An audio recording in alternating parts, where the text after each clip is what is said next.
Welcome to this webinar. It's focused on continuous improvement, a very strategic quality in any organization, and answering the question, how do we get more? How do we empower that group? So for those of you who are watching, hopefully you are improvement professionals or you're an executive in the business who's wanting to drive fundamental improvement and you want to increase the rate of that change.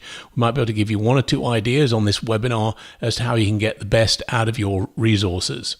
So I'm Mick Holly of SBTI. My role is I'm responsible for strategy. I help our clients design and execute strategic improvement programs and harness the power of their continuous improvement teams. And SBTI has been in business for 20 years. We've worked with hundreds of companies in helping those continuous improvement teams identify the right problems to work on, to resolve, get down to root cause of those problems, eradicate those root causes and drive fundamental improvements in the business that ultimately manifest themselves in financial performance and customer delight. And the first thing that I would want to preface our webinar and our time together here is this quote from Jack Welch, which I like, which is, when the rate of change outside exceeds the rate of change inside, the end is in sight. And essentially what he's saying is that, competition is intense, it's relentless, it's ever increasing, its pace.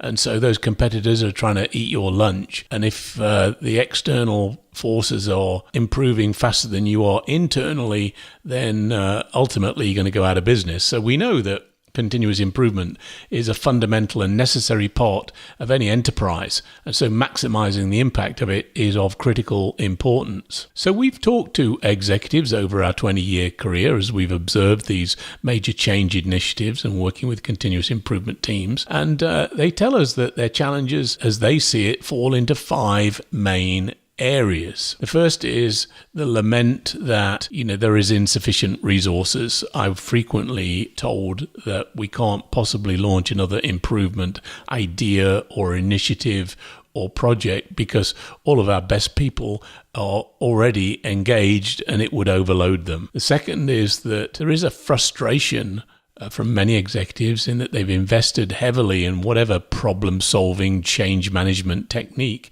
It might be Lean, it might be Six Sigma, it might be theory of constraint, but they're not getting the return on investment they had anticipated. So they see a lot of activity, but not as much result as they like. The third thing is that challenges are becoming ever more complex. Supply chains are becoming ever longer. Improvement spans not just your suppliers but into your customers. So the challenges are getting more complex and they're harder to solve. And incremental change is insufficient. 4 to 5%, improvement per annum just isn't going to cut it when we have these transformational changes happening all around us. And lastly, those activities, often it feels like we're squeezing a balloon. We make improvement in one area, but the air in the balloon moves to another place. So coordinating change and making everybody in the whole end-to-end process accountable at the same time for deflating that balloon, if you will, taking waste out of the system, is a challenge. And so we want to make sure that those benefits are real. And then when we've got them, we want methods and mechanisms in place to make sure those benefits stick and we can count on them from one year to the next. So let's just take a moment and just talk about this concept of, we heard, scarcity of resources, lack of traction. And I wanted to cite this particular study. It was referred to in the March 2015 Harvard Business Review magazine. And Donald Sull conducted a survey of 8,000 managers in 250 companies. And what he found was some results that, I found quite startling. The first point was only 11% of those surveyed said that they can't get all the resources they need for strategic projects. So that would suggest many can get the resources that they need. Secondly, 51%, more than half of them said they can secure resources outside their strategic projects. So if they wanted to work on something else, they have the ability to pull resources away from strategic projects and work on something that perhaps maybe not as strategic as we want. Only 55% of middle managers can name even one of their company's top 5 priorities. So if your middle manager beavering away and they don't even know what the key priorities are, I would suggest that perhaps they might be working on things that aren't associated with those top 5 priorities. And over half of all top team members say they lack a clear sense of how these major priorities initiatives fit together. Because often there's, it seems to be clear at the strategic level, but when all of those initiatives cascade down the organization, they seem to perturb each other and disrupt. And sometimes they're not quite sure of how they all fit together. So it's not necessarily a lack of resources and a lack of traction. Here's how SBTI sees this picture. There's treasure hidden in your business. It's hidden in the form of excess costs. It's hidden in the form of unhealthy revenues. Yes, not all revenue is good revenue. If that revenue is at a low profitability or requires a lot of working capital to service it, it's going to consume cash, and cash flow is the lifeblood of any business. So we want to make sure that we've got healthy revenues, that we tackle those costs, and we don't have a bloated balance sheet. Now, all treasure is guarded by dragons. That's how you can tell it's valuable. So what are the dragons that you need to slay in your business as you go about your continuous improvement and strategic change efforts? Well, the first thing is our observation is many times our clients are working on the wrong things. You might be working on the wrong things. Secondly, getting cross-functional collaboration is a huge challenge in any organization. And we often see that there's an imbalance between top-line revenue growth and bottom-line cost reduction, with the pendulum swinging more to we're going to drive out costs in the business. And of course, we talked about 4 to 5% improvement per year is a big task for cost reduction. It's painful, it's hard, but there are strategic opportunities to improve revenues, to improve gross margin, and you need to balance your projects out a little bit more thoughtfully to tackle both ends of that spectrum. And of course, when we do identify improvement and we do drive change, we want to make sure that it's done well, it's done with rigor, it's done with discipline. And we often see that the execution machinery is weak in some parts. And of course, the chain is only as strong as the weakest link. And we'll talk a little bit about some of the links that we see that often need a little bit of care and attention. And the last thing is, how do we cash the check? If we made these improvements, we want to make sure that they're real, that we can see them in the ultimate scorecard of our business, which is the financial statements, i.e. we want to see better revenues, we want to see better profitability, and we want to see better cash flows. Let's just take a moment to think about those first two. Why are people working on the wrong things, and how is cross-functional collaboration factoring into that? If we think about any individual in an organization, their span of control is this wide, but because they've been in the company a long time, their sphere of influence is wider. But the issues and problems that plague the company, those improvement opportunities span multiple departments and people, and so they can't in an easy way grasp all of that without choreographing multiple departments, multiple leaders, getting them to pony up the resources necessary to tackle that complex challenge. So as a successful person in an organization, if somebody says, hey, I want you to work on some improvement projects, I'm going to pick something that I know I can knock out of the park. And that's going to be something, within my functional domain, because I know I have control of the resources, I have control of my own destiny, and I know that I can be successful with that. So it's just a natural human emotion. So in order for us to really get at the, really complex cross-functional challenges, we need a system to be able to identify those critical projects.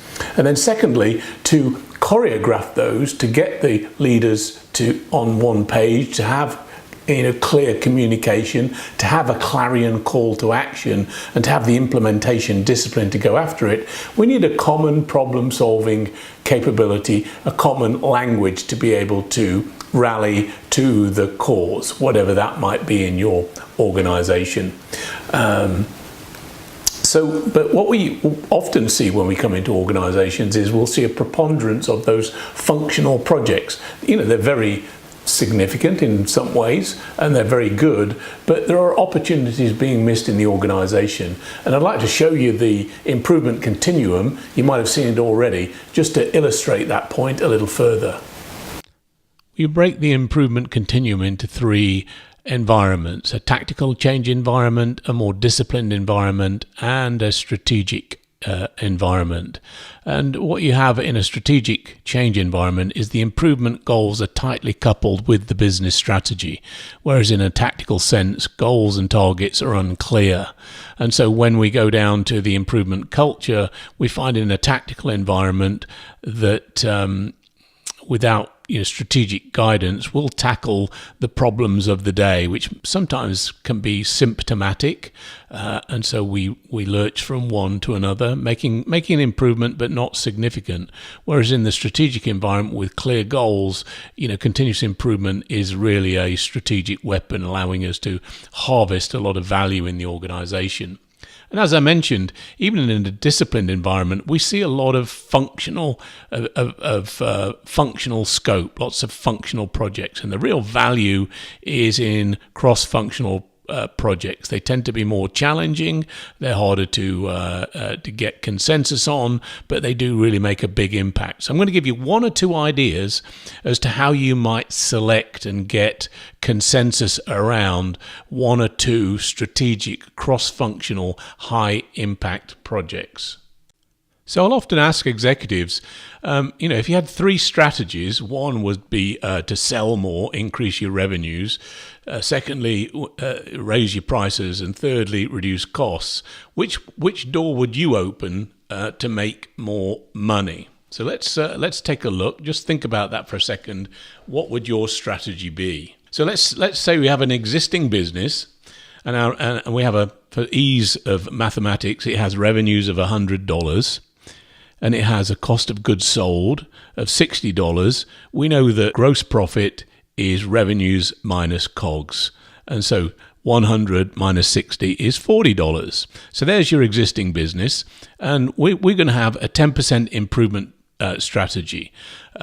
So here are our three options: sell 10% more in revenues, increase our prices by 10%, or reduce our costs by 10%. Let's take a look. So if we go for the sell more strategy and we sell 10% more, our revenues go up from $100 to $110. Now, we're obviously having to make those products or provide those services, so our costs are going to go up by 10%. So they go from 60 to 66, and therefore our gross profit is 110 minus 66 is $44. And we can even do a little calculation. That improvement is 10%. We sell more revenues, 10% more revenues. That's a 10% improvement. Not bad. Let's look at strategy number 2, raising our prices. So if we raise our prices, our revenues also go up $10 from $100 to $110, so 10% improvement. But our costs don't rise at all. Because we've just increased our prices, we haven't increased our costs. And therefore, our total improvement is $50, and that represents a 25% improvement. Our last option is to reduce our costs so our revenues stay the same, but we've sweated away and we've reduced our costs by 10%. So 10% of 60 is 6. 6 off 60 is 54. So leaving us with a gross profit of 46, and $6 on 40 is a 15% improvement. So we see that raising prices had a 25% improvement, whereas reducing costs only had a 15% improvement, and selling more revenues had a 10% improvement. So, raising prices is one of the most effective ways for you to make more money, make more EBIT, and influence return on capital employed that way. But of course, discounting is also a quick way to make less money. So if you're having to discount your services or products to win business, that's a pretty dangerous place. So one of the areas I would suggest that you have some improvement activities is working with your sales teams, with your go-to-market teams, to identify ways in which you can sell your services, bundle them, at a higher value, get a better articulation of your value proposition, or even, identify those customers that are more likely to be less price sensitive. So lots of ways in which you can balance both top line improvement and bottom line improvement. The last topic I wanted to touch on is about the execution discipline within the organization. Any continuous improvement effort, you want to make sure that those improvements are being implemented and sustained, and that you have a feedback mechanism.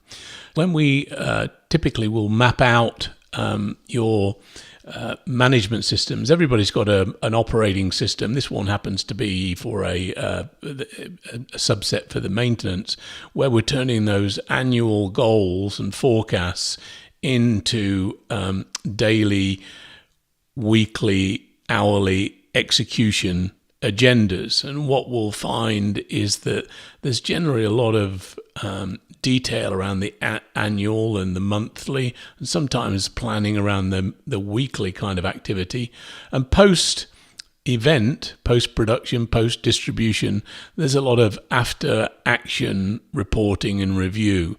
But this is always a very thin area. This execution, particularly at the hourly level, at the daily level, sometimes gets a little bit neglected. And so here's an example. And when I walk around facilities, they'll have a good operating system. It's been well thought through. It's well structured. It converts goals into activities, and there are various information flows. And one of the elements could be visual management, and this happens to be a visual board where they've got their goals in different categories so that the shop floor knows what the priorities are. But here's the challenge, is that they do have issues arising on the line, but there's no action log. There's no follow-up activity at that frontline level.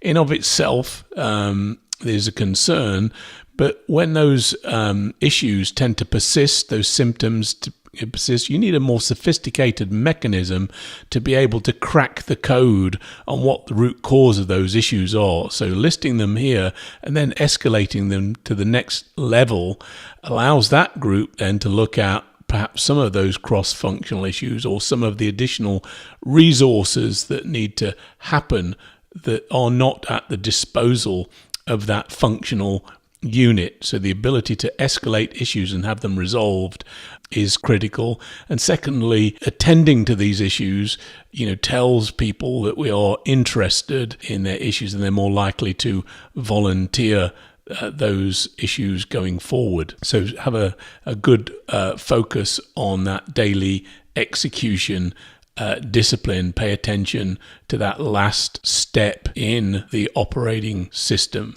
where the rubber meets the road. And ultimately, what we're striving for here then is this improvement in results driven by widespread and profound behavior change. We've got robust processes that are less complex, more highly capable. We've got our operating system in place with our measures, targets, accountability, and we've got that daily, hourly performance management and problem escalation system, and that we are leveraging that supervisory level. They've got the right skills and capabilities to be able to escalate so that we've got that level of engagement. And when these three areas come together, we drive this behavior change. And I like to say it is easier to act your way into a new way of thinking than to think your way into a new way of acting. So if we can get people behaving differently, they become habits, that becomes standard work and allows us to have, a much more effective environment. So in summary, we talked about the dragons that need to be slayed in order to drive value, in order to take your continuous improvement capabilities to the next level. And techniques we talked about, I'll give you a couple of examples of selecting high value projects using formal ranking systems. This will enable you to objectively select projects that have high value, that may more than likely cross functional boundaries. We train people in those cross-functional teams to have the same problem-solving methodology so they can come together quickly and identify root cause, eradicate root cause, put the changes in place and the management fabric around it very, very quickly. Balance both top line and bottom line improvement, aspirational change. If you can actually drive revenue and gross profit, is generally more motivational than perennially trying to prune costs out of the business. So, have a good look at both dimensions in order to drive return on capital employed, remembering we can move the EBIT number, the operating margin number, as well as leveraging our assets more effectively. And we just talked about ensuring your operating system supports the front line, that it's tightly integrated and congruent from top to bottom. And ultimately, those benefits, we're not squeezing the balloon anymore. Those benefits should manifest themselves in your financials. Otherwise, they're not real and they're not benefits. And if they're not manifesting them, you need to go back and dig a little deeper to drive that improvement. So that's it from me, Mick Holly, here at SBTI. If you've got any questions, comments, please reach out.